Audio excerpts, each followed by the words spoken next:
Let's start. Okay. Yeah. Hey everyone. Welcome to XCamp number 82 Education Forum. Today I'm so happy to have Alex Du here to share his coding research and teaching journey, especially his appearance got admitted to UCLA, UC Berkeley, and I think all these UC schools. Also, I think all of them in computer science. Here is the agenda. So I will give you a quick introduction about XCamp.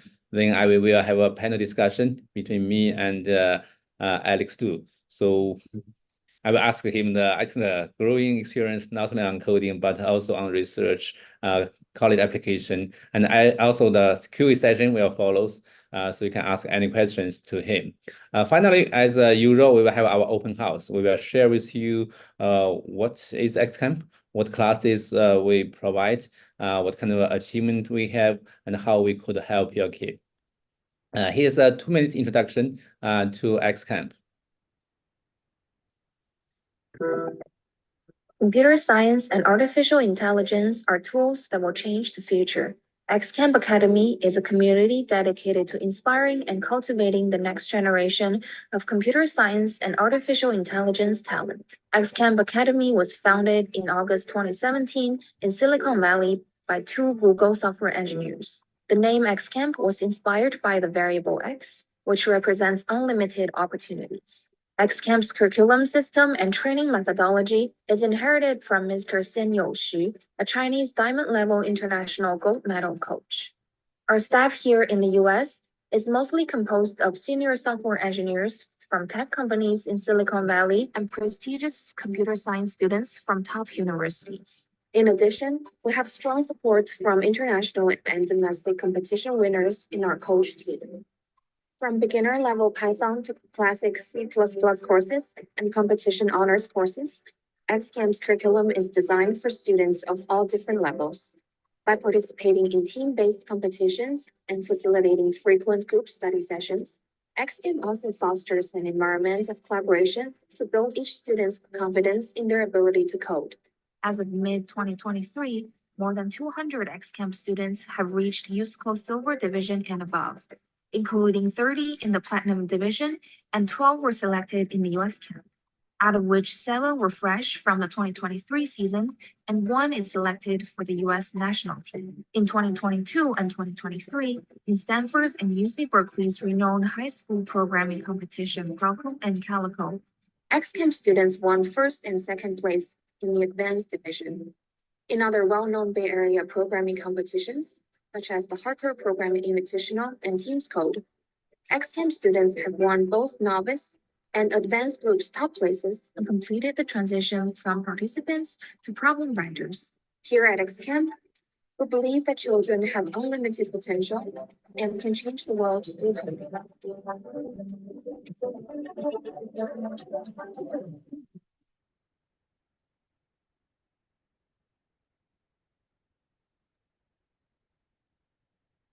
Okay, thank you. Here's a quick introduction about Alex Du. So he admitted to, as I said, I think all the UC universities. Also, he is the first XCamp student who passed USACO Gold and admitted to USACO Platinum level. Also, I think that time he got a 1,000 full score. Also, he have been teaching XCamp for more than half a year. He graduating from Cupertino High School. Yeah, Alex, how about you give a introduction about yourself too? Sure. I guess I'll should I give an introduction first into like just like in general or like my experience with XCamp?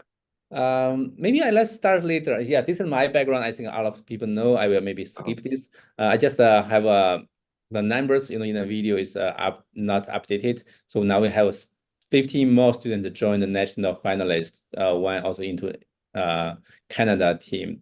Also, we have another student join the EGOI. More, I think the first our ROI students just accepted to the US national team. Yes, I think the let me maybe stop sharing so we can start our fire chat. Yeah, sure. Okay, good. That's what we're doing that. I'll give like a brief introduction to myself. I think Charlie already touched upon it, but like I'm a currently well, I just graduated as a senior from Group General High School. Next year I'll be attending ECS at Berkeley, and overall I guess I have a lot of interests. I first started with competitive coding with XCamp, and later on I got more into research and doing some like other things such as like teaching or volunteering outside of XCamp. I guess we'll go over this more specifically during our like chat later with like, Charlie. And outside of coding, I also have a lot of interests, such as I play volleyball on the side, and I also, enjoy hanging out with friends, and also, I guess a lot of other things we'll cover during the chat. That's just a brief introduction, I says. Okay, great. Yes. Maybe let's start with the college application. So how many colleges did you apply? I know you just said you accept to Berkeley, you will start from there this fall. So Mhm. kind of what's your kind of I think application experience? If you look back, what can be your advices to the students who might be applying next year or a couple years?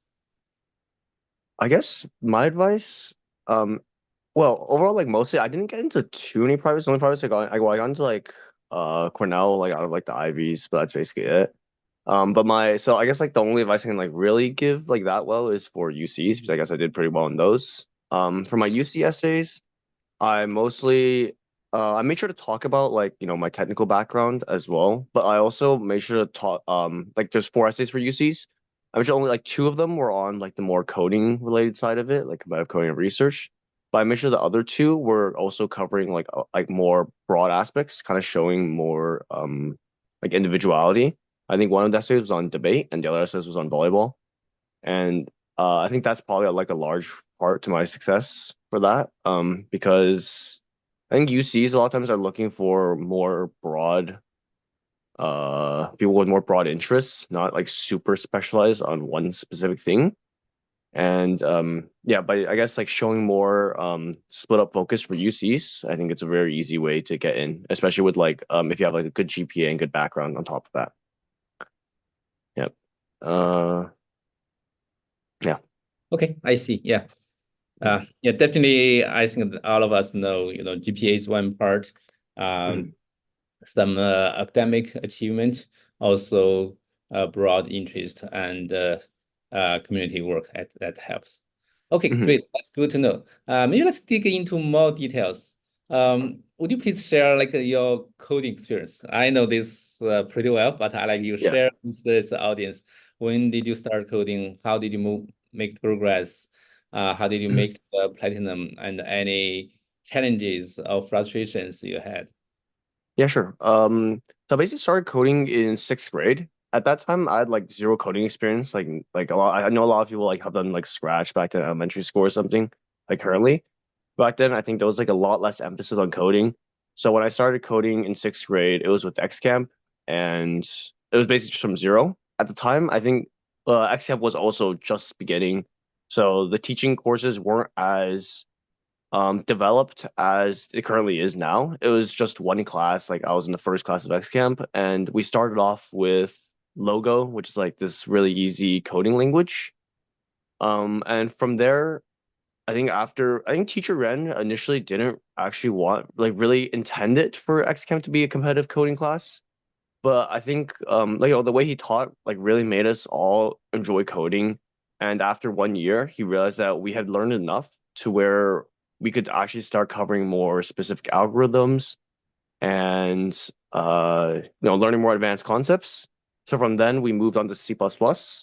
So I think in my first year, after like first year of C++, I was able to pass bronze, UCLA bronze, and the next year, I was able to pass silver in the beginning of the USACO season and then gold at the end of the USACO season. So I was able to reach USACO platinum in 8th grade. Uh, After that, I guess should I talk more about like reaching platinum first and then go Yes, into? please go ahead. Yes, yeah. Oh yeah, sure. I guess like for reaching platinum at the time, I honestly didn't think it was that much of a struggle for me. Like I think a large part of this is due to I really enjoyed Teacher Ren's teaching methods and also just the XCamp curriculum in general. So at the time, like, I never really had to struggle and think about anything else besides for like, solving the problems and like learning the concept that Teacher Ren gave me. I think a really good part of it was that, Teacher Ren was able like and XCamp in general, like, all the support was able to make this really good like pathway for all the students. You just basically have to follow along. You finish the problems they give you in a week. They're like you can just message teachers and they'll just keep giving you more resources. And from there, I was able to probably spend like, when I was in eighth grade, probably like 1 to 2 hours every single day just solving problems and like asking and just thinking about problems. So during that time, I think I was just really focused in on coding, on competitive coding, and I was able to, just on the contest where I passed gold, like all the problems just looked pretty simple to me because I was able to just make the observations required and just pass gold pretty straightforwardly. Yeah. I guess now I'll talk about like after I reached platinum. That's kind of when like COVID hit. And from there, my like path kind of changed from like a lot of students, all of the other students in like the first class with me. I know like a lot of the other students in class were able to like continue doing web coding and like eventually reach like musical camp and other stuff. But for me at least, I found that going straight down competitive coding wasn't the most interesting for me. Like especially during COVID, because I personally like interacting with other people more than just grinding problems by myself at home. A large reason to my like success and like able to reach USCO Plat so fast was the fact that I really enjoyed the connection with a lot of my classmates in X Camp and the connections it brought. So after this kind of went away during COVID, I lost a bit more interest, and I will instead turn my interest more to research. And from there, I shifted a bit more away from kind of coding. But even in research, but I was able to get into research due to the help of, I started learning more AI and more ML things. And a large part of this was also due to XCamp's help and support me through all this. Okay, great. Yeah. I think a lot of us know not everybody can get to the USACO national camp.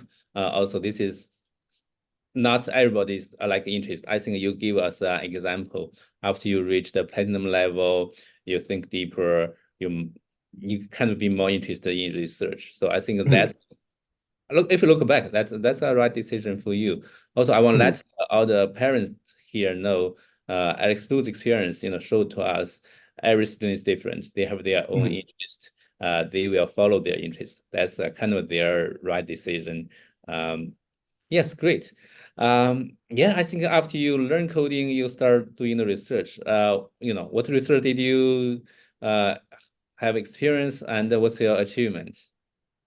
I guess my first research project was more closer to like bioinformatics. So it's like a cross of biology and computer science, more specifically like biology and machine learning.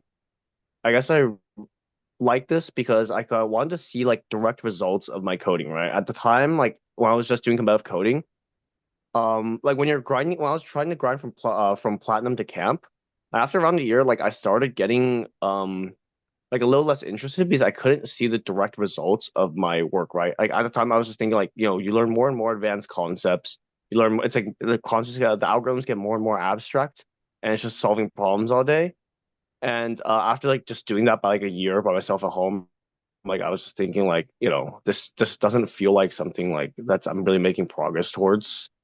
So at that time, decided I wanted to make like a real impact on the world, and that's why I chose to switch over to like bioinformatics, which has like direct connections to the medical field. I think that was really interesting for me because I could see like how my research could help people who like are like really needed, who are like sick and other things. So I was able to come in contact with a Georgia Tech professor, and from there, I worked together with him and a PhD student, and was able to publish a paper on frontiers in system biology, basically related to create like related to making a algorithm that will help researchers process biological data. Okay, nice. Yes. I think Mhm. that's good. You got this opportunity to have the connection with the Georgia Tech professor there. Yeah. I think you got some connections there, right? Yeah, yeah. And like a lot of like I was able to like help people like a lot. No, I got a lot of help from like my connections with other people. So first off, from like research, like my first connection came like somewhat from my parents. Like they knew this professor, and I was able to just like talk about that, and then email the professor, read up on some of his papers, and then like establish contact that way. And after talking to the professor, like that's how he developed an interest in me. Saw that I had like a lot of experience coding, and from there I was able to join this project. My second project came from actually like I had a second project in high school as well, and this connection actually came from XCamp. So at the time, XCamp was hosting machine learning camps, and I wanted to learn more. The professor was this UC Berkeley professor, and um, I was after teaching the class, the teacher was pretty impressed with my coding skills again, and so we were able to like reach out, establish context connections again, and I was able to work with him like outside this XCamp class, but the initial connection again came from this AI class that was hosted by XCamp. Okay, great. Yes, I personally, I also believe connection is very important. Also, at Mhm. XCamp, we try to build a connection. We try to connect the parents together, try to connect the resources like the professors with our students. Okay, great. During your research, how did you see like your coding experience help the research? Um, I think like the main part was that I was just able to use a lot of my coding I guess like techniques. So like competitive coding like algorithms a lot of times don't directly translate to like research and other stuff, right? Like machine learning is usually I use Python for all my projects, and I never really used any of like the advanced algorithms we learned from competitive coding. But at the same time, I think like my competitive coding experience was like necessary for my like success in research as well. The thing is, it's like the main parts about coding is like understanding being able to understand like the process and then debugging. Like, like other than that, like making projects is the actual like implementation part isn't super hard. A lot of times you can actually just like Google stuff, especially for Python. You can honestly like use like ChatGPT for parts of it as well. But the main hard part about it is being able to understand like the overall like flow of the project, like the overall like flow of the code, what each part of the code needs to do, and then from there like be able to piece together different parts of code and debug everything. And then it's in these sections that competitive coding really helped me because compared to like compared to research, competitive coding code is a lot more like dense and compact. Like very rarely do you see like a competitive coding like problem take more than like 200 lines of code, right? But these 200 lines are going to be like really dense and really hard to understand. While on the other hand, like research is more, you just kind of it's a way more straightforward process because you only need to make the code short. It can be like hundreds of lines and just like this long project. But so that means that after like having experience with this like really dense competitive coding code and like debugging that all these years, it made it so that I can understand like more practical code a lot easier. And I was able to succeed in research through this experience I had in coding. Okay, great. I see. I see. Yeah. Definitely experience language is one part. More Mhm. importantly, like the problem solving skills, debugging it helps. Yeah. Yep. Okay, great. Besides coding and research, any other like academic activities did you have in high school, like math, physics? Yeah, I did math a bit. I guess like I started off with math actually, like before I did competitive coding. So before I began competitive coding in sixth grade, I was doing like all the competitive math stuff like AMCs, Amy. I think I qualified like Amy in seventh grade, but like after I switched over to more like to competitive coding, like math kind of took like a backseat, I guess. But at the same time, I think math is pretty important to have. well, just like to maintain math skills as well, because the problem solving skills from math equally translate to competitive coding. So I basically just maintained my math skills from there. I like qualified AME every single year, and just like I did like all right on AME. I think my high score was like 9, but like so I never like I never qualified like USAMO, but like I made sure to just like maintain my math as well. Um, I did that. Physics, I never did any physics competitions, but I found that with like as long as you have like problem solving skills and background, like math background especially, physics is not that hard. Like I took physics C in high school and like there was no issues at all with it. I was able to like pick it up extremely quickly. Um, Other than that, I think like like really important part that's like kind of overlooked for that's overlooked by a lot of STEM students, especially like coders, is the humanities, I think. I know like a lot of people think like it's like, oh, like you kind of need to like specialize, especially on one thing. Like like you have to go all the way in coding. But at the same time, like while that is important, I think an equally important part is like being like pretty decent at other stuff. Uh, one of the things I really enjoyed in high school was doing debate. I think doing debate really let me also like develop problem solving skills in a different way because it's applying problem solving skills more to like analyzing real life problems, thinking about solutions. And in general, I think like, the real application of coding, if you want to like if you want to find out what your coding skills can actually be used for, you need to have like a good understanding of the world, the current issues in the world. I think debate gave me a lot more insight into this, and it was part of the reason why I chose to make the switch from competitive coding to research. I also think like it's also equally important as well as because having like doing debate improves your public speaking skills as well. And while it might not seem that important, it's actually really necessary if you want to first like convince other people. And I also found it really useful when I eventually switched over to research and I had to like present to other people and like present my findings like both in front of my professor and in front of like an audience of people I don't know at an actual like, convention. All of these skills just like came into were really useful there, and I think it's important to not neglect like reading, history, and all these things. As well as that, it's also just like nice to because you don't have to spend a lot more effort on maintaining your high school GPA this way. Like I was able to just take all the humanities classes at my high school pretty easily because I was able to like have this foundation of like reading a lot of books, reading on politics, all these things. And so I found like stuff like A Push, AP Lit pretty straightforward and didn't have to spend that as much time on them as well. Okay, yes, that's great to know. Mhm. Yeah, I think some people think we have kids, STEM kids or art kids, humanity kids. I feel from Alex those experience, our kids can do good on all of them. Especially as you said, when you have like a strong reading background, writing background, speech and debate background, you can do very well on all these humanity, English classes, history classes.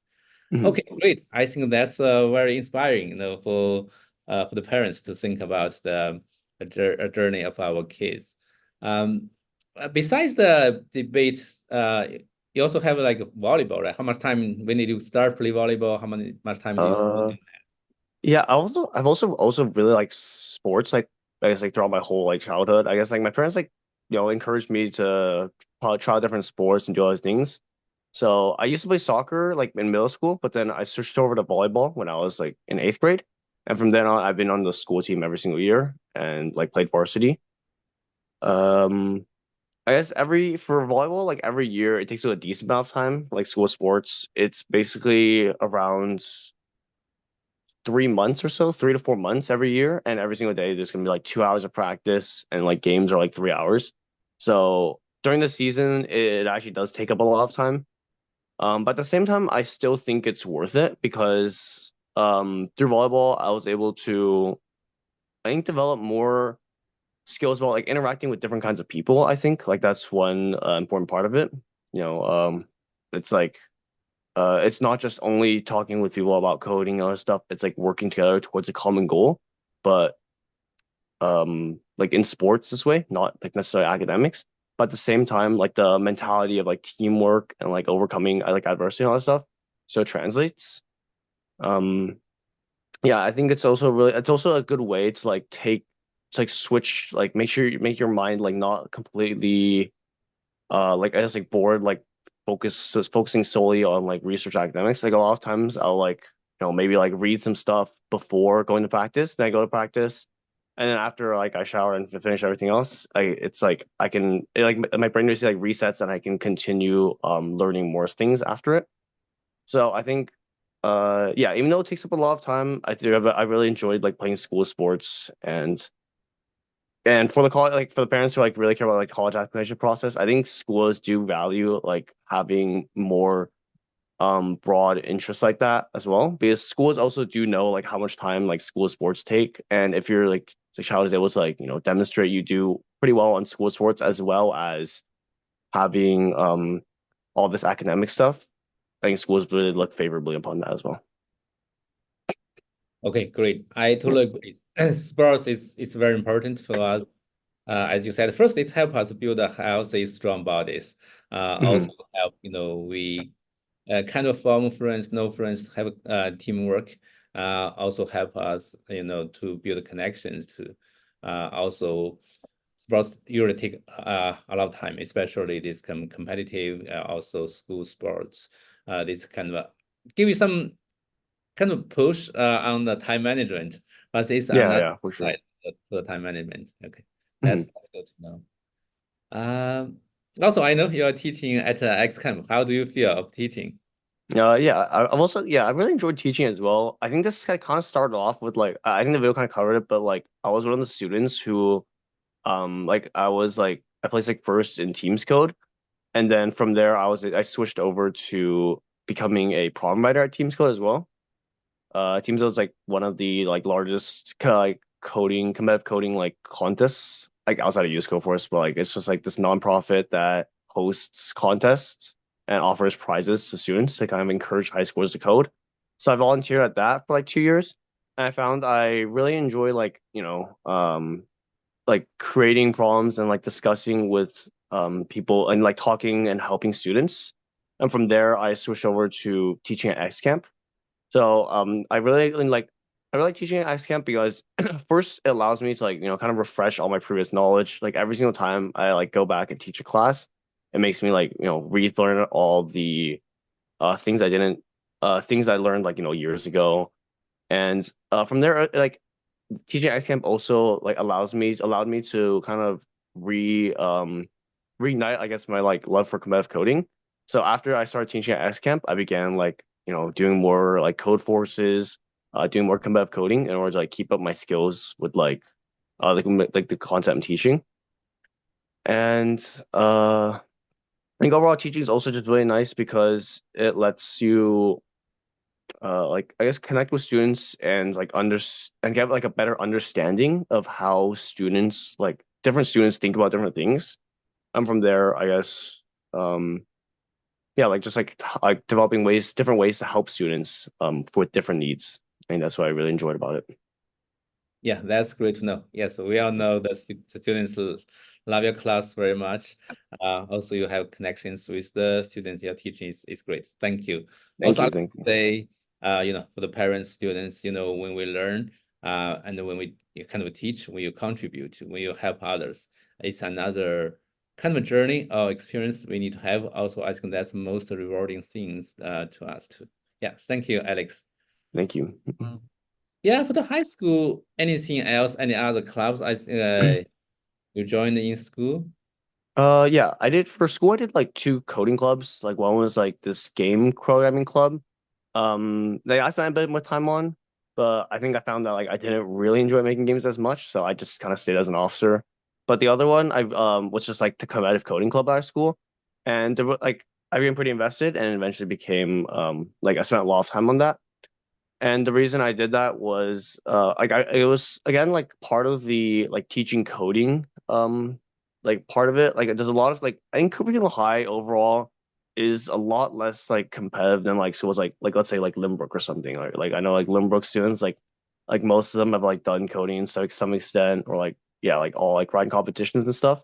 But Cooperstown High, I think like students are a lot more like they have like less contact with kind of things. So I really enjoyed working with Competitive Coding Club because like at that club like weekly we'll just give would give like weekly lectures, bringing people who like never done coding before to like start trying UCICO, trying like other things.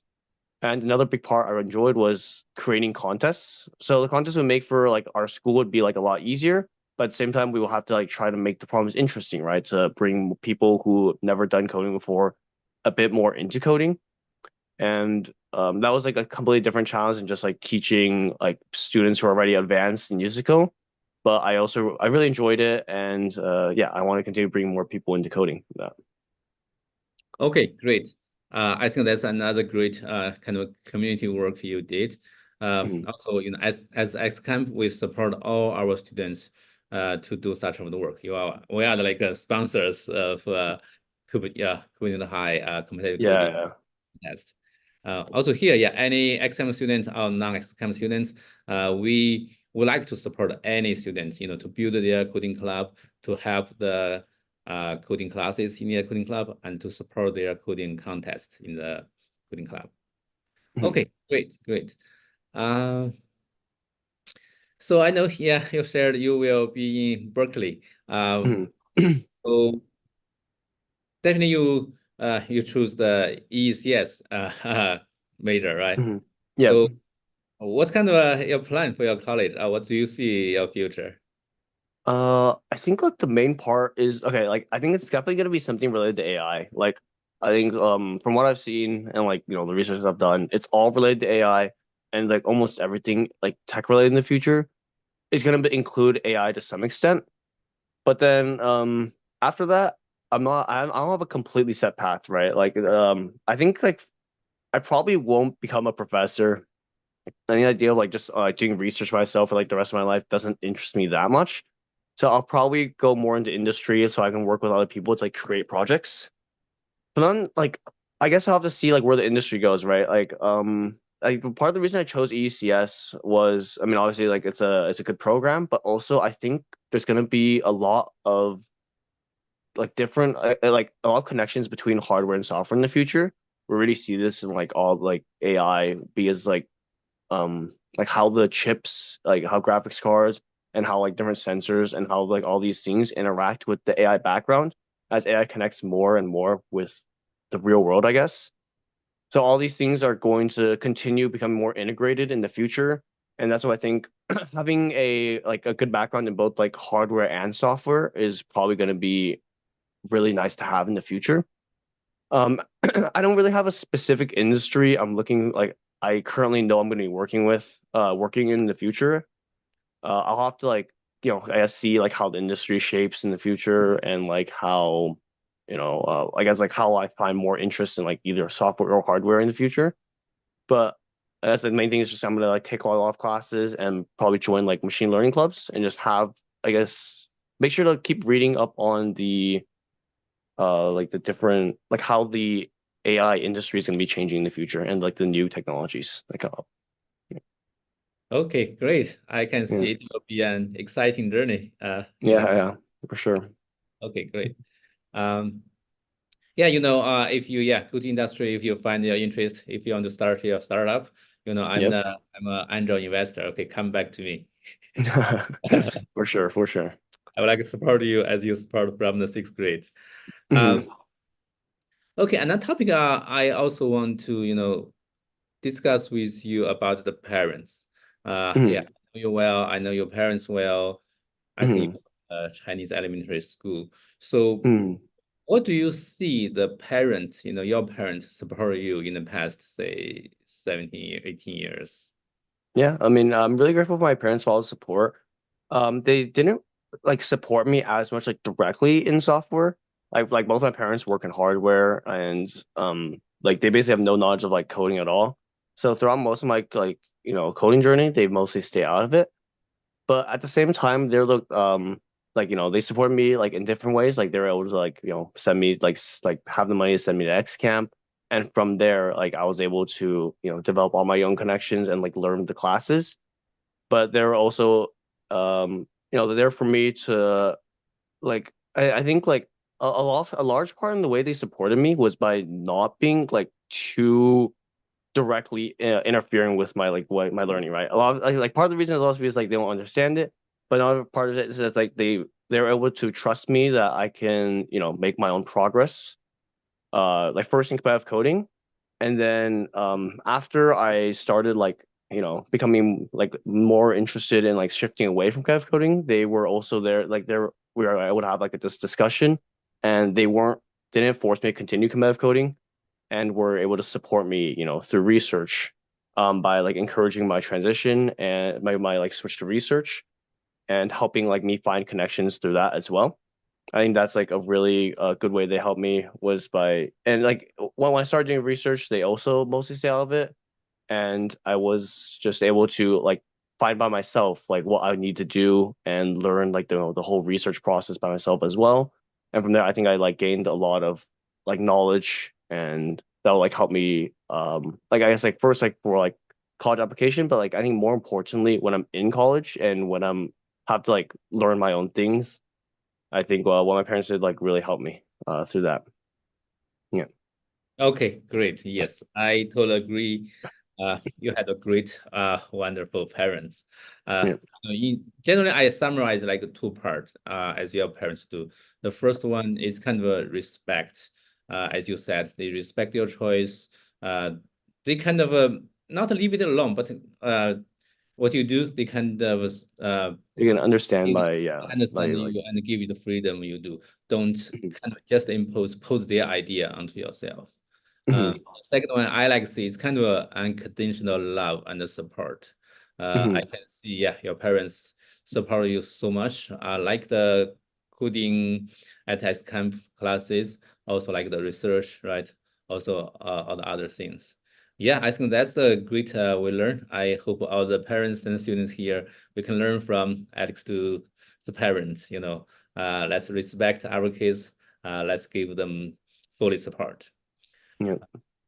Okay, great. If you next question is if you look back to your life, your study in the next past I think 18 years, Mhm.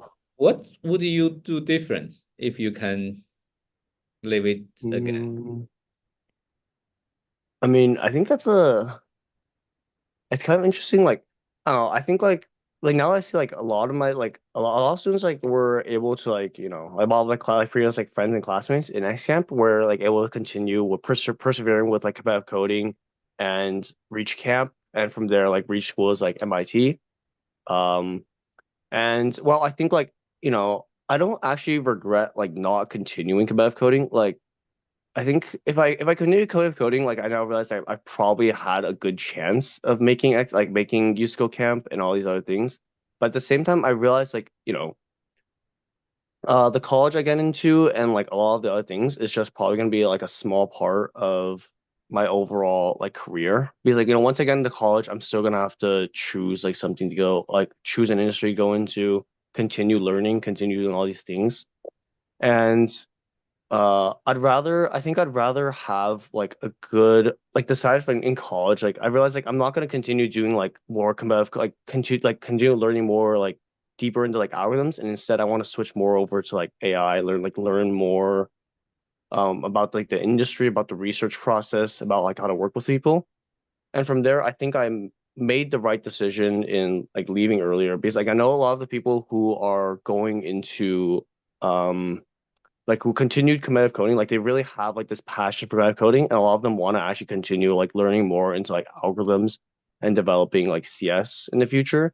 But I think I just like it's better that I didn't force myself to continue like competitive coding just to get into a college. Instead, I want to have like this background to yeah, be better prepared and further my future like goals. If I have anything I do regret, maybe it's honestly not starting research a bit earlier, maybe because like I think like I spent a year honestly, like probably like the first year of COVID. That was probably like that was probably my least productive year, because I like spent it like half doing competitive coding, but also half like wanting to look for something else. So if I spent that year more like directly like I probably could have like done another project, made my own project, and spent more time like preparing for stuff for college. And like from there, yeah, just like having spent my time a bit better that 1 year. But overall, I think yeah, there's nothing else I really like regret that much. And I think that my experience in high school prepared me pretty well for the future, if I had to say. Okay, great. Yes. Also, I totally agree. Go to a good college. This is just the start of kind of the life, right? Mhm. You can start thinking about your career, even in high school, thinking about the career, build a career, prepare for your career, not only the college. Mhm. Yeah, that's great. Another question is, yeah, maybe let me see. There's a lot of questions in the chat. Yes, please Mhm. put a question in the chat. Maybe later on you can just turn your mic and ask me and Alex questions. Let's have the kind of last question. So, who the current XChem students or the future XChem students or any students and parents here.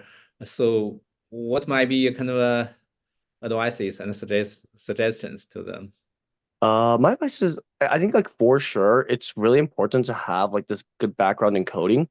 So like I think getting up to like having the coding skills and like the coding like the problem solving skills to reach like at least UCL Gold, like maybe even Plat. Like I think that's a very important basis for like anything coding related. So like all these like skills, like not necessarily the algorithms, but just having enough practice with problems and like coding, like just writing code is really like to like have the skills for useful gold, like it's definitely like vital for everything else. And like I think like a lot of people who like haven't, I found like they struggle a lot more with the transition like from just like or like with like writing code in general. But on the other hand, like for me, like I'm able to like it comes like a lot more naturally because I just have the experience from like my competitive coding journey. But on like after that, I think like if you're like if a student's like either USCO Gold or like USCO Plat, like whether they want to like continue investing that much time to maybe like make the leap from like Plat to Camp or from like Gold to Plat, like that's gonna be like a lot more investment. It probably takes like around double the time each time. Like going from like Plat to Camp probably takes more time than going from like nothing to Plat combined. And like same for like going to Gold to Plat. Like the jumps there are like really huge. And I think at that time it's probably important to like have good communication with yeah, have good communication with like your like the students and like see like do they want to continue going down this path, like exploring other options. I think that's probably yeah, because it's like like I think the thing you don't really want is like you're like you get started like you think like oh like I'm gonna try to go from like gold to plat or like plat to camp, and like you spend a lot of time but you don't actually reach the end result. And if that happens, like one it like I guess like it's like for like one thing it's gonna like waste of time, right? If you spent this much time just like kind of not too much to show for on your college application.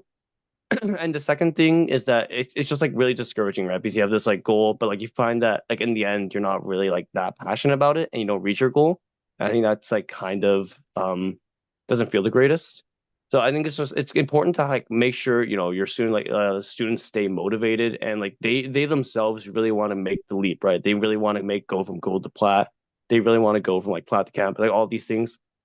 And yeah, if not, like they can try to explore maybe like other paths, right? Like maybe go doing the research, maybe try to make a project, try to like create like yeah, like do all these other things because like once you have the coding background behind it, you can basically just do anything you want, really, like related to like technology and code. And I think XCamp is gonna be XCamp's like always willing to support like any student. Is with my experience, like Charlie was able to like when I wanted to switch, he like gave me a lot of resources and like gave me a lot of advice and was able to help me basically like switch over. Like even if when I decided not to do coding, he was able to help me with all things like coding related. I think that's the thing. Yeah, great. That's great advices. Yes. Yeah, students here, I personally, I also definitely believe coding experience is important. That's the foundation to have the kids to have more opportunities at this stage. Also, yeah, Alex, I totally agree with you. We need the student to be self-motivated. They need to love what they do. Then they can pursue these directions. Okay, great. Before we open to the QA session, do you have any add-ons? Like myself? Yeah. I think I covered most of what I wanted to, yeah. I think I mostly got everything out. Okay, great. Let's go through the questions on the chat from top to bottom. Tina asked, nowadays, students must take USACO or have coding experience if apply for computer science major. From my experience, I think it's not necessary. I know a lot of students, they don't have coding experience, they didn't take USACO, they still get into computer science major. But I also can see that's also the case for my daughter Ellen. She she applied and joined Columbia University 4 years ago. She also was in a computer science major. But the challenge is, for my daughter, she felt the challenge when she was in college because some even the students or peers, they have this kind of experience. Yeah. What do you think, Alex? From your peers? I think it's not completely necessary. Like I know there's people who like done like math competitions and they like applied CS and they still got in. But at the same time, like I think it's definitely advantageous if you have some coding experience. Like if you've done like competitive math, right? It's pretty easy to make the switch and like just like get up to like UCO silver, UCO gold, and like at least having that makes it seem like you're more interested in like CS rather than just like trying to apply it for like maybe like the money, I guess. So I think colleges would definitely be like, or like even if like not UCO, at least like try to like hop on some projects, maybe like do some like hackathons, like do some like just do something to show your like skills in CS as well as like if you have like really good like math results, right? But like I don't think it's completely necessary, but it's definitely good to have at least a little bit. Yeah, great. Let's go to next question. I think from Mira and Tina's second question, they are kind of being combined. It's kind of Alex, what's your learning path at XCamp? How did you prepare your cycle? Would you provide a little bit more details? Do you find the algorithm very, very hard? If you stop at any questions, how did you handle that? Okay. I think like an important part was like not getting stuck for too long. So, like the important part for like I was able to also like I was able to like have really good connections with like a teacher Ren and like the teachers who taught me. So like we use like Discord and like I was able to like just like directly message them. And so whenever I ran into an issue, if I got stuck for like an hour or something like on a problem, I just like was making no progress. I would just like ask them for help, like see if I was approaching the problem the right way. And if I was like, like a lot of times I found like, if I got stuck for that long, I probably wasn't approaching the wrong the right way. Like I was just thinking completely on the wrong path. And from there, like they can just, help me like immediately get unstuck, like kind of like redirect me, like think like, oh, like you're thinking about this way, like maybe like try thinking about it that way. Try like thinking about this algorithm instead. And yeah, from there, I think like that's what made the process really smooth for me when I really wanted to learn because yeah, whenever I got stuck, I was able to just directly ask the XCAM teachers and immediately get myself unstuck again and like continue making progress. I think that's the more important part. Like this, I know there's like a lot of students, and especially like the ones I teach who are like younger, who like are like I think more afraid of asking for help. I think that's like definitely something that has to be addressed like early on, because like if you can be stuck for like days on a problem if you're just thinking on the wrong path, right? But if you just if you go to a teacher like after thinking about it for a bit, you'll still get the knowledge from it, but you won't waste so much time and like you won't get like discouraged from thinking like it's too hard. Yeah, also about your learning path at XCAM, you shared a little bit. Maybe you can repeat that when you join XCAM at 6th grade from the beginning of the class. Then in 7th grade, you pass USACO bronze. 8th grade, you passed USACO silver in December. And in the next March, you passed gold and you passed them with the full score. I think that's the fast journey in XCAM. That's amazing. Yes. Yeah. Also, yeah, go ahead. Yeah, I think like that is the good thing about XM. It's like as opposed to like learning like by yourself, it really allows you to like speed through the process a lot quicker because you know, when you're learning by yourself, you do get stuck a lot, and you have to like spend like days like thinking, try to like figure it out. And while this does like it, like, you know, spending that much time, like it, if you eventually figure it out by yourself, it does like help you, but at the same time it's not really worth the time because for most of it you're not getting as much out of it as if you just like, you know, get like a little hint to get you back on the right path. And I think like that's why X camps like resources are really nice because they give you the problems and like the teachers to like immediately let you proceed. And if you like, it basically X camp lets you learn as fast as you are willing to spend the time on. And like when I was willing to spend the time on in eighth grade, like I was able to like, you know, jump 2 divisions in like a couple of months. Yes, I still recall in that year you spent a lot of time, also lead a lot of discussions with the teams, with the XCAM students. Yeah, I think Yeah. that's one part XCAM will put a lot of time and effort on, you know, to have a group of students to learn together, to teach each other and learn from each other. Yep. Yeah, since we are here talking about the, you know, the USACO, maybe some parents are not familiar with this. We will have open house after this fire chat. In addition, you know, we work with Berkeley. We have a class with Berkeley in coming 2 weeks. It's kind of an introduction to USACO. It's a 2 week. Each week have 2 hours. Anna, you might put the link there. It's still open registration. It's only $70 for these 2 classes. You can have a very good opportunity, you know, to learn for our kids to learn what's USACO, to practice on some USACO problems, to see if that's good for you or not. Okay, great. Let's to next question. Yeah, that's to you, Alex. How this from Nathan Lee. How do you make your college application the most unique and stand out the most?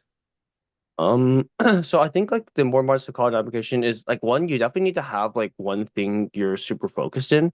So for me, like that's gonna be like coding, like both like research and web coding. So like that's probably gonna be like from my experience, like around like maybe like half your college like application. Like you want to like definitely emphasize like the work you put in and like specifically your achievements for it.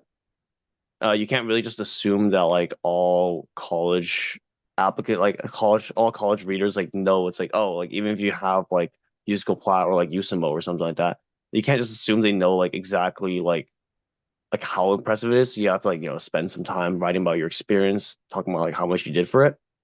And then but I think that's something I think I would spend like half your application probably writing on, I guess, things that make you appear a bit more broad. So like not just solely focused in on coding, right? This I'm not exactly a college counselor, so I don't know the specific strategies for the like different schools. Like maybe like schools like MIT could be like slightly different for this. And like if you have a college counselor, it's probably better to ask them like specifically about your like individual experiences. But like from my experience, I think it is good to like make sure you don't appear like completely taught on one thing and that you have like, you know, like leadership abilities, you have abilities like work with other people and yeah, just like things like that. Okay, yeah, great. I totally agree. I also, from my eye, I see a very wrong person, very well prepared on coding, research, even speech debate, and uh, sports and leadership. Yeah, that's pretty great. You know, you kind of every area you did great. I didn't ask you like how many AP classes did you take in high school? I took like, let me think. In total, maybe like 12 or 13. I didn't count exactly, but I basically just took like my Cupertino High doesn't offer like that many. I basically took every single one that was offered. But like our school doesn't really have that many elective ones. Like the only elective APs we have is like AP uh APCS and AP Art, and I don't do art, so I just only did APCS.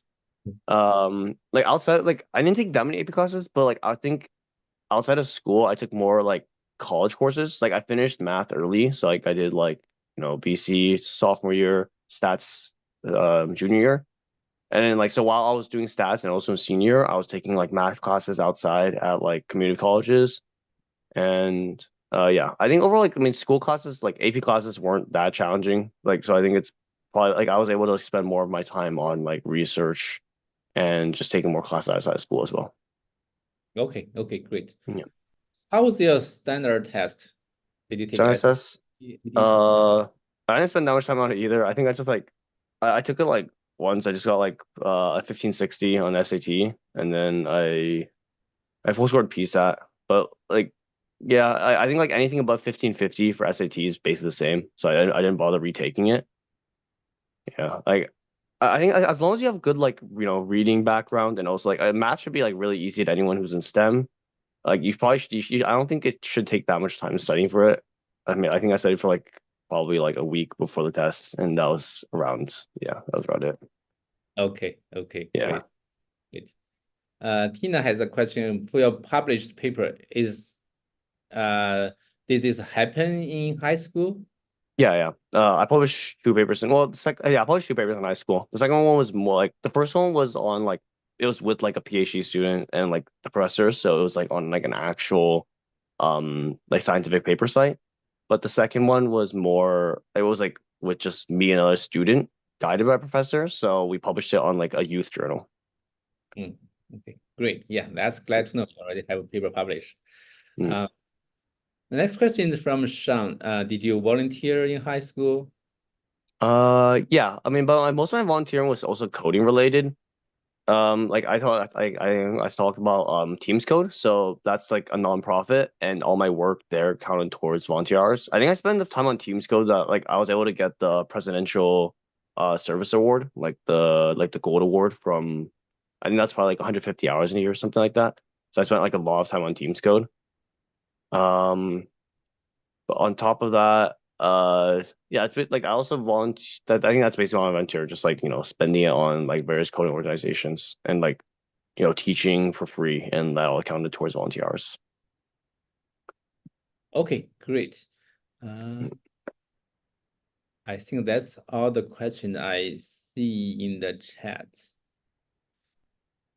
We have 2 minutes left. Any other questions?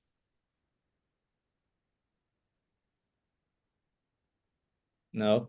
I have a question privately to me, but it's for Alex. So he asks, Alex, do you study school courses in advance during the summer?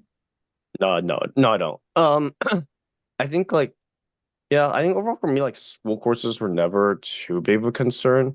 I think part of that might be like due to like my math background, I guess, like gave me like a lot of like advantage towards like the STEM classes.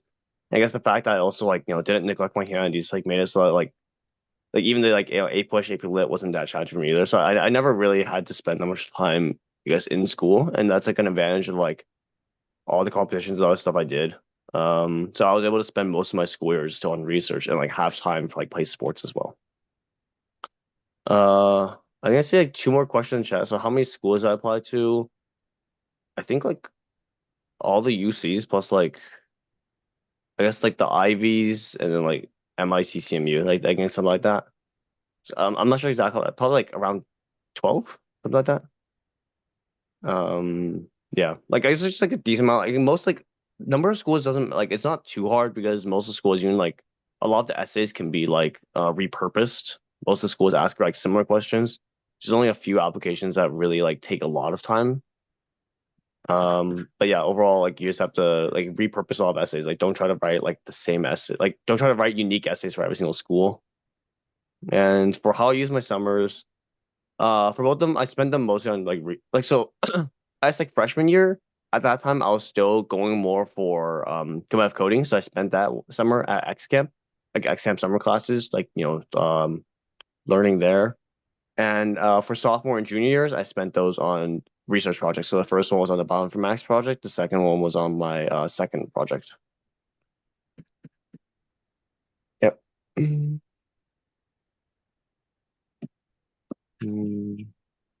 Okay, yeah, I think that's all questions. That's also the end of top of the hour. Thank you so much, Alex, to share your experience with us. Wish you the best for your college study and your new journey. All right, thank you so much. Wait, I guess one last question. Did I have an essay editor? Yeah, I did have a counselor outside of school, but I think overall, like I still wrote most of my essays by myself. I just like had like an essay. I was like to take like a quick proofread over it. Yeah. Okay. But Okay. Great. yeah, thank you everyone for coming to listen as well. Thank you so much. 哦，我有 question 要问，我啊，可以好的，问吗？可以可以。就是那个，因为我家的小孩现在上6年级，马上要上7年级了。完了后呢，我就想报这个6月份的这个 class。完了之后，就是那个要是学这个 class 的话，对 computer 有什么要求？还是要就是一般的电脑就可以了？还是要就是稍微那个叫什么 computer？一般的电脑就可以，只要上网 Yeah. 就可以，我们的课程。只要上网就可以了哈。对对对对。然后因为我们要回中国，就是我们6月12号就要回去了，然后一直到8月20号左右就回来，所以我们在中国的这段期间，你们不是那个课有那个就是一周的一个 meeting 是吧？对对，1周1次的课程。对，假如方便的话，可以上那个课，因为我们很多是礼拜六或者礼拜天晚上的课程，对，中国时间应该也还好，是上午的时间。哦，刚好那是中国上午的时间哈。对对对。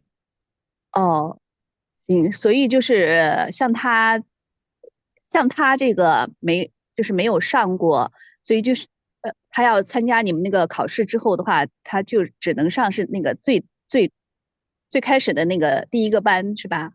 是的，对对，我们假如就是考试之后的话，会给他分到最合适的班。假如没有这个以前学过编程的话，最开始那个班是最好的。对。对，因为他自己他说他想学那个 C++ 是吧？但是就是他没学过的话，他还不能学那个是不是？对对，我们还是建议从 Python 开始学，他会觉得很容易。孩子几年级？他是上六年级，然后那到刚好不着急，对，从头开始学是最好的，孩子可以培养兴趣，而且学的会很扎实。他就是我们开一个 open house，跟大家都好好的介绍一下。So 好 could 的 you please share XCamp open house with our friends? Introduce XCamp courses and our teachers and what we can offer to our friends and students. That's okay? 好，那我们刚好就开始我们的 Open House。好的，再次谢谢 Alex。All right. Thank you. All right. Thank you for listening. I'll leave now. Bye. Thank you。什么时候 open house？哦，你们 open 马上就是 Open House。对对对。对，我们可以介绍一下，非常详细的跟大家介绍。好的，我们好，活拜拜。动网上会有一个 Open House，这样的把我们的课程给大家好好的介绍一下。哦，好的，明白了。好，拜拜。行，那我就用中文了。这是我们首先是取得的成绩了。我们呢现在已经7年，有300个学生进入了 Silver，60个学生进入了 Platinum， 就像 Alex 杜是我们的第一个。然后呢，有27个进入了USACO 的 National Finalist， 就是进入了美国国家集训队。有2个呢进入了美国国家队，这个相当于代表女子的国家队。另外有一个今年今年有一个进入了美国的信息学奥赛国家队。今年9月份就会代表美国去埃及参加比赛。这是其实超乎我自己和学员我们预料的成绩了。我们没想到这个很快就已经有 ROI 的学生出来。当然这边成绩的话，就是说其实今年3次比赛中，我们已经有13人次进入了美国的前10，也就是进入美国国家队。应该也不出意外的，特别是今年有14个孩子进入了美国国家集训队，也是不出意外的事情。当然还有一个孩子进入了加拿大的国家集训队。另外我们的过金率也超过了90%。好，这一页是我们的课程设置了。我想字有点小，但我想还是仔细给大家讲一讲，这样让我们的家长和孩子比较清楚我们的这个设置，那对他未来走这条路的时候也能够比较好的做一个安排。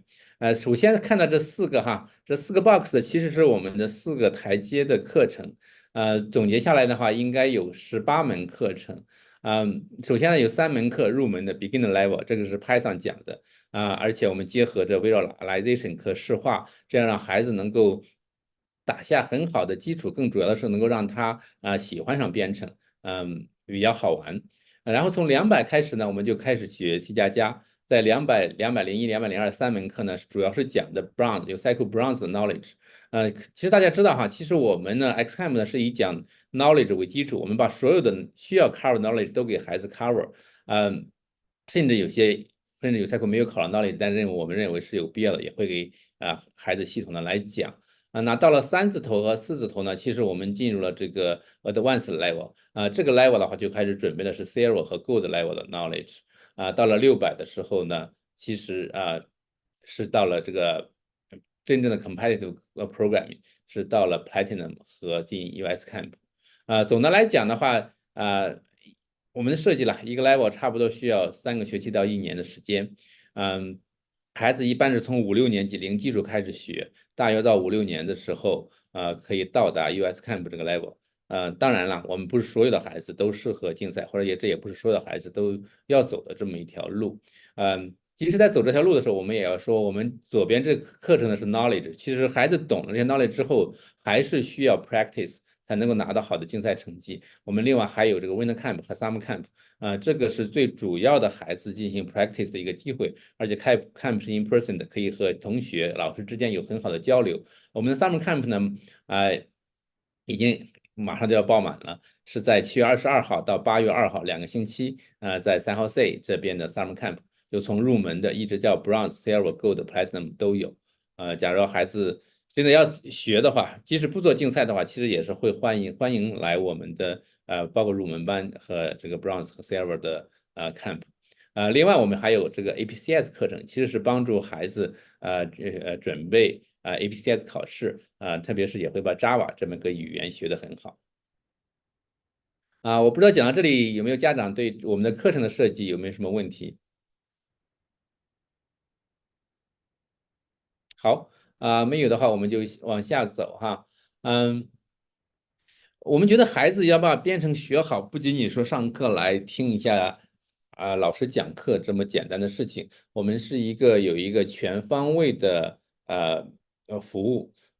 首先呢，我们在 Discourse 上会有一个答疑的平台，24小时，只要孩子有问题，我们就可以随时的 post 上去，我们会有老师给他们及时的回答。另外，我们呢每天美西的时间5点到8点都会有个 homework night， 是在有一个 Zoom， 学生呢可以到这上面来，有任何问题就可以问老师，当然也可以就是 post Discourse 老师给他来解答。另外的话就是说，我们对于好的孩子来讲的话，我们给他推荐research 的机会。刚才 Alex 杜也讲了他和去 Berkeley 的这个第2年的 research 其实是我给他推荐过去的，我的一个朋友在那边做研究。之前的话，我们也给包括这个 Albert， 看那个 Albert， 他呢现在在 Caltech 了，已经是大2。在之前的时候，他是在10年级的时候，我是推荐他去了 Rice， 我的一个朋友的 professor 那儿做了个 research。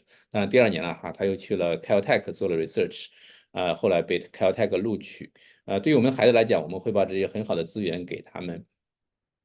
另外的话就是我们也组织孩子参加竞赛，比如说组织孩子参加 Stanford 的 Berkeley 的 Calico， 刚才他们提到 Teams Code， 让孩子在这个竞赛中能够得到锻炼，同时的话也能够认识朋友，一些 build 一些 team。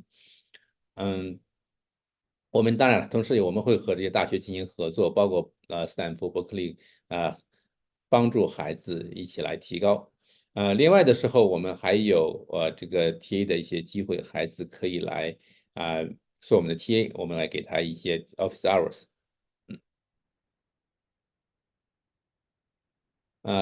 我们呢，其实这个 Education Forum 了，也是我们的一个内容了。我们希望在通过这个活动，能够让孩子和家长更好的了解教育，了解我们的学生的成长，了解我们的一些不仅仅是课程了，而且是课外的一些活动甚至一些大学申请当然这边我们每年这是下一期的活动了。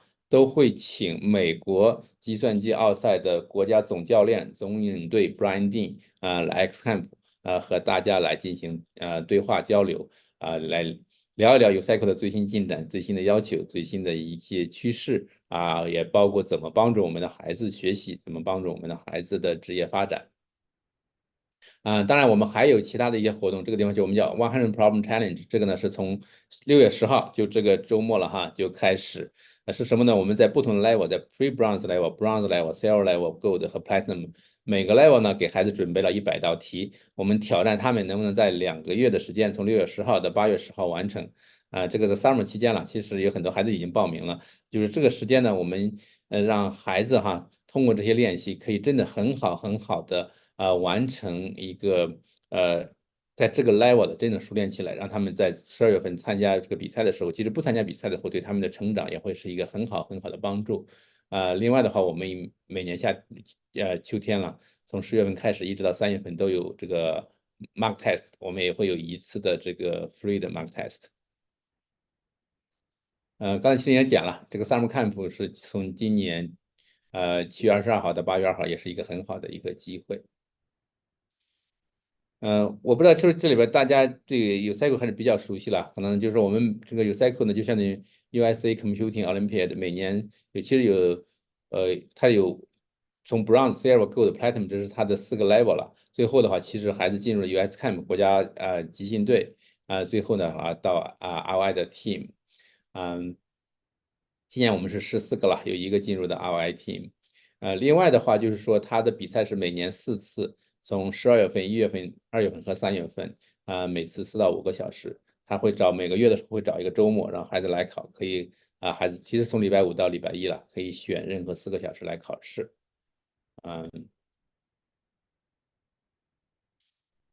好的，真正这个其实刚才一个妈妈也在问，哎，一定是要学 UCLA，一定要学编程才能够在大学里去学计算机吗？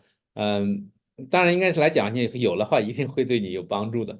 这个地方能够看到哈，就说在过去的 finalist 他们都去了 top 5我们呢，去年我们 XCamp 有7位学生进入了national 就是 UCLA 的 finalist，就是他的 USCamp 国家集训队。这7个孩子呢都进入了今年被 MIT 录取。今年呢，我们其实一共有11位孩子被 MIT 录取，另外的一些孩子他们其实没有进 camp，因为他的这个编程水平比较好，他们做了 research，对他们也会很有帮助。另外一个的话就是说我们的这些课程你会看和 MIT 的课程和斯坦福的这个 MIT 课程相比，其实我们在我们的200、300、一些400的课程已经基本上大学的课程其实是 matched， 也就是说我们的主要讲的呢，其实已经在讲的大学的计算机的算法和数据结构的内容对孩子大学学习也会有很好的帮助。另外的话就是说，对于编程来讲还有其他的一些帮助，这个地方我列了3点哈第一个，其实对于孩子学完这个编程之后，他们可能会做 robotics 我这有一个例子 Kayla， 他呢是相当于在 XCamp 就学了1年但后来他发现他对 robotics 很感兴趣他就呢去了他们高中的 robotics team， 成为他们 software 的 lead， 因为他在我们这儿学了编程很强后来呢，他申请大学的时候，现在在大2了，就被 CMU 录取了。CMU 大家知道，他们的 robotics 是世界最强的。另外一个的话就是做 internship 我们这边有一个也是我们的一个学生了他在这学了2年之后，他也是过了 Silver 进入了 Gold， 他觉得compiler coding 对他来讲不是那么实用，他不是那么感兴趣他呢就去申请了 intern， 在一个公司真的很快就 pass 了，而且这个他的 manager 说他其实比很多全职员工做的都好，他后来呢就被这个 Georgia Tech 录取。另外呢，当然我们这个做好之后的话 ，research 是最大的一个帮助。刚才 Alex 都已经 share 了不少另外一个刚才我也谈到 Albert， 还有很多的我们的学生，因为在这学了 coding， 那么他们就有很强的实力去做 research。对于 future career， 你到了大学之后，我觉得上大学只是第一步了。你上完大学之后的话，还是要去找工作对我们的孩子来讲在我们这儿学到3年，学完302我可以骄傲的说每一个孩子在我们学完302，把我们所有的作业做完的时候，你去谷歌面试，他的这个algorithm 和 data structure 的问题，几乎真的都可以回答了，面试问题是没有问题的真的是在这个 difficult level 都是完全可以解决的。你会看的话，这包括谷歌、包括 Facebook 面试的内容，在我们班里，在我们所有的课程里都已经很好的 cover 这个只需要这个3年的时间不需要学完我们所有的课程，只需要学我们一半的课程。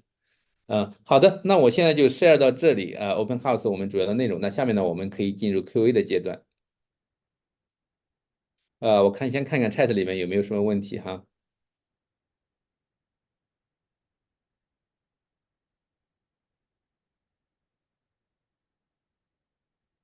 有个家长 Minion 说 Any class for fourth graders？现在答案是还没有。我们现在的课程呢，是最开始的时候还是建议5年级到6年级的孩子来学，因为我们一开始就直接教了 Python，而且我们的节奏很快，一步一步，每堂课都是有新内容。这个呢，我们需要孩子的 ready，特别是数学方面、逻辑思维方面，还有时间管控方面，还有成熟度方面。从我们经验上来看的话，5年级来学是最合适的。当然5年级来学的孩子还是比较优秀了，或者6年级来学的是应该是就是比较 ready 的。4年级还是有点早。我们这边有几个例子啦，特别是我们有个特别优秀的这个老师的女儿，她应该是4年级来学，你看5年级吧，就应该就过了这个 Bronze。但后来过 Silver 的时候就遇到了挺大的困难，因为其实特别这2年 Silver 也特别难，对他就有挺大的一个打击。其实这个也不需要那么早了，我觉得3、4年级的孩子可以多学一点数学。当然1年级从 Kindergarten 那个阶段，大家一定要教孩子多学阅读。像爱丽丝杜说他阅读很好，对吧？Debate 也很好，对他以后的包括大学、高中里学习这个历史呀、文学啊都会很有好处。对。嗯，我这里有一个家长私聊我一个问题：小孩子学算法会不会有些难？会不会觉得枯燥呢？就是刚才说嘛，假如其实5、6年级的孩子来学的时候，啊、对他们来讲是有些难的，但是呢，我们 XCAM 所做的一件工作就是真正的从入门级一直到这个国际星耀金牌级的这么难的内容，分成了几百个小的知识点，每一个小的知识点来讲，其实孩子都可以攀登的，而且这个学习这个攀登的这个过程中，其实我们也做成很有趣，孩子。就是说 submit 一个 problem 解决这个问题之后，还给他 congratulations，就像其实和升级打怪一样，很多孩子现在学的是津津有味的。另一个问题是英文，我直接念一下。From the first slides that Charlie presented, it seems only C++ is the coding language for USACO program. Did I understand right? I think not. No，对于这个 USACO 官方来讲的话，它接受 Java、Python、C++ 各种语言都是没有问题的。但是呢，USACO 作为一个竞赛，它不仅考你算法的正确性，还考你算法的速度。假如速度不过的话，它是不让你过的。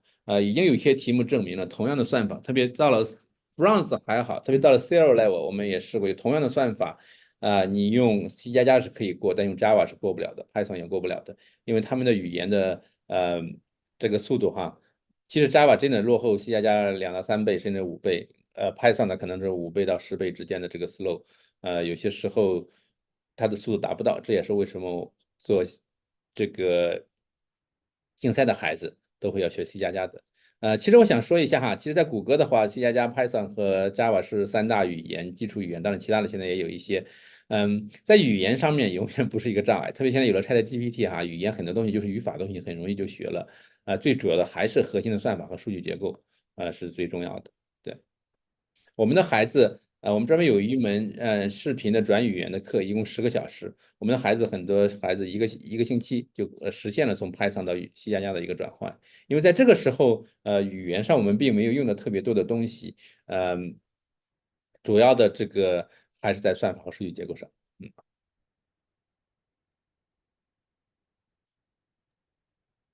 好的，下面请大家直接开麦吧，好吧？我们这样也聊起来比较快一些。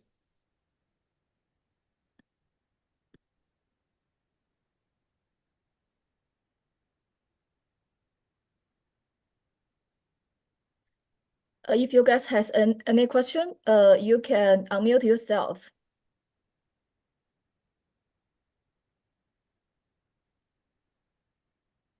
Any questions? No more questions?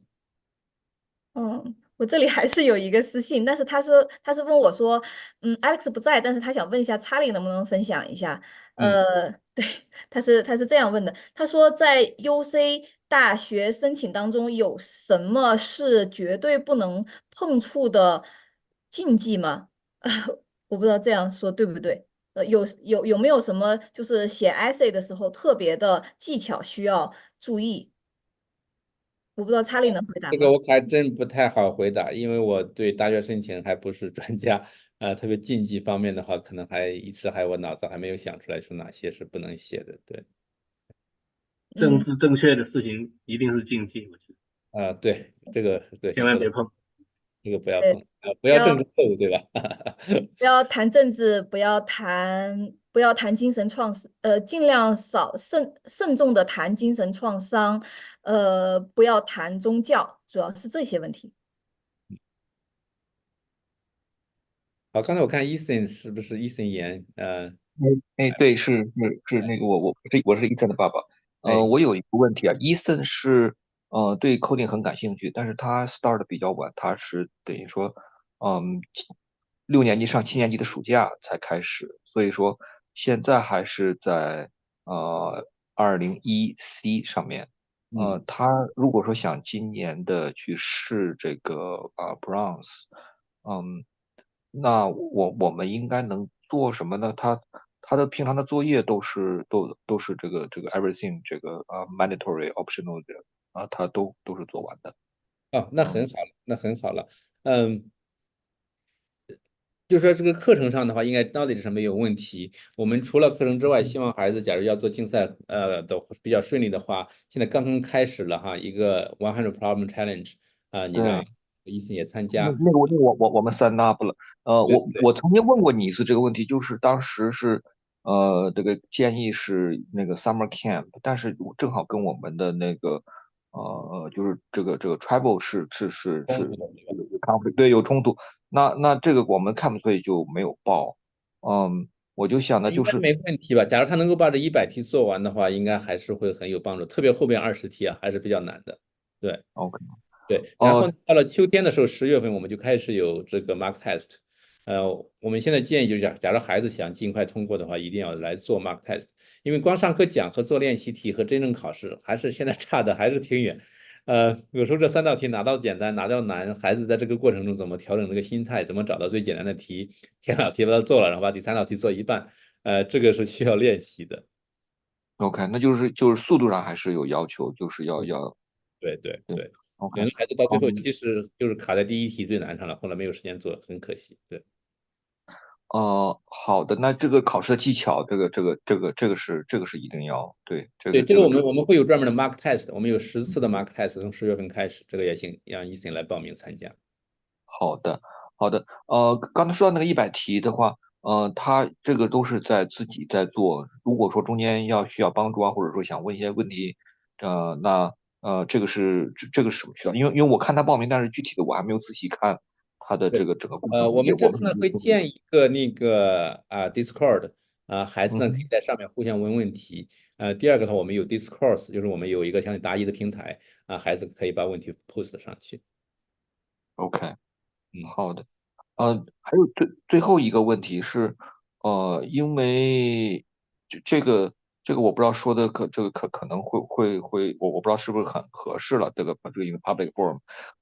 那个USACO 的考试因为是比较 open 的。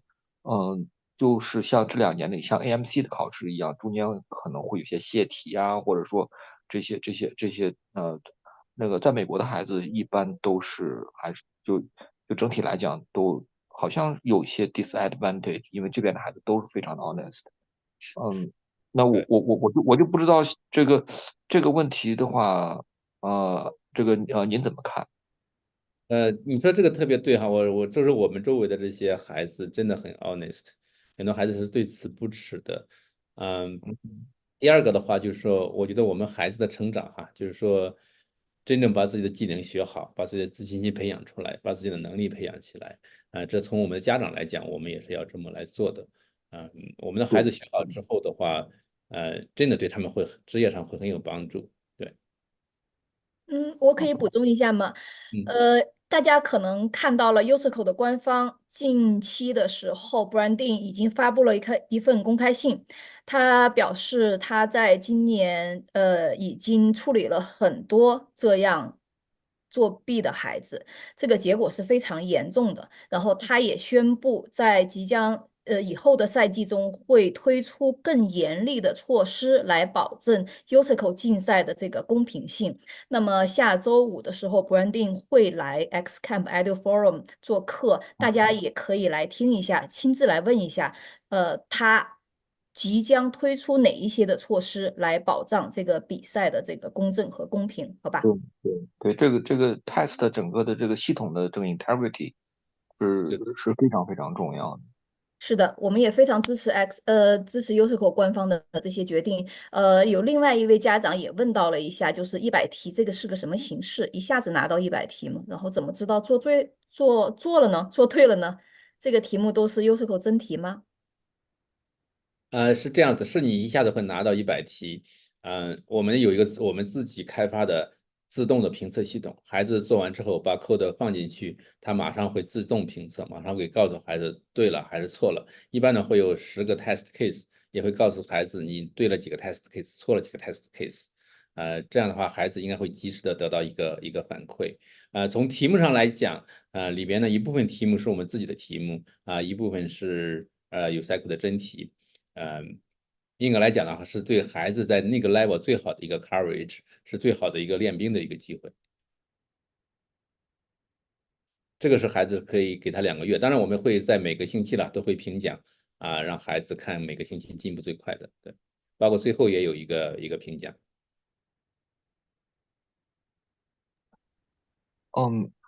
我有个小的建议啊，这个不是问题，是个建议。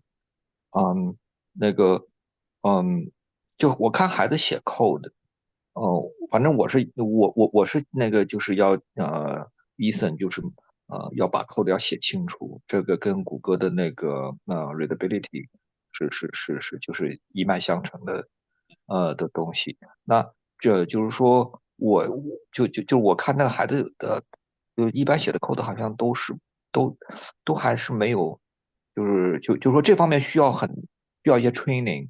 那我就不知道，就是这个里边的话，是不是老师啊，或者说也能够去给一些 guidance，这样的话至少给孩子知道他那个，当然不用要求那么严格，但是就是给一些 guidance 会好很多。而且现在的很多 IDE，你直接一 click，它自动就给你这个 formatted。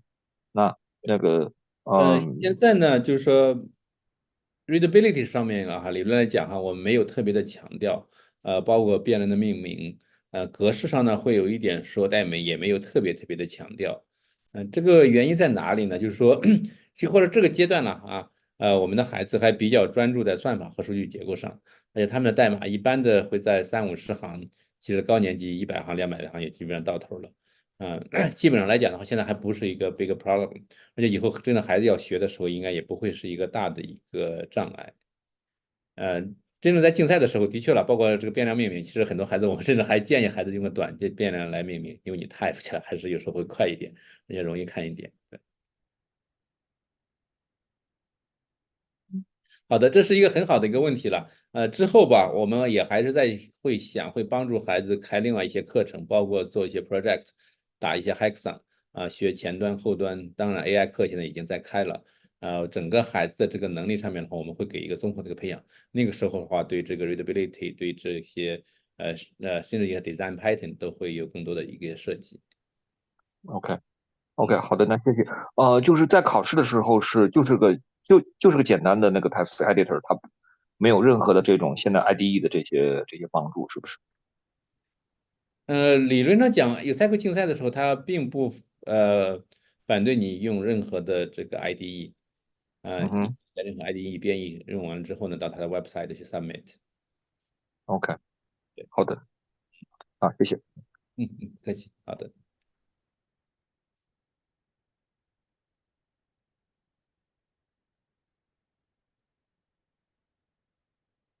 好的，行，刚好8点半了，好像也没有别的问题了。的确今天我也需要感谢安娜，从今天4点半一直到现在8点半，在这边连续帮忙主持了2场活动。谢谢安娜，辛苦了。愿各位家长呢，所有的朋友。那么好吗？我们今天的活动就到此为止，非常的感谢大家，然后花了这么多时间给我们，然后也非常谢谢两位来跟我们分享的 X Do 还有 Precious，都是非常优秀的父亲和非常优秀的学生。那么祝大家周末愉快，谢谢，好，再见，谢谢安娜，大家周末愉快。再见。那我们倒数5个数，我们就结束今天的活动。5、4、3、2、1，再见。见，拜。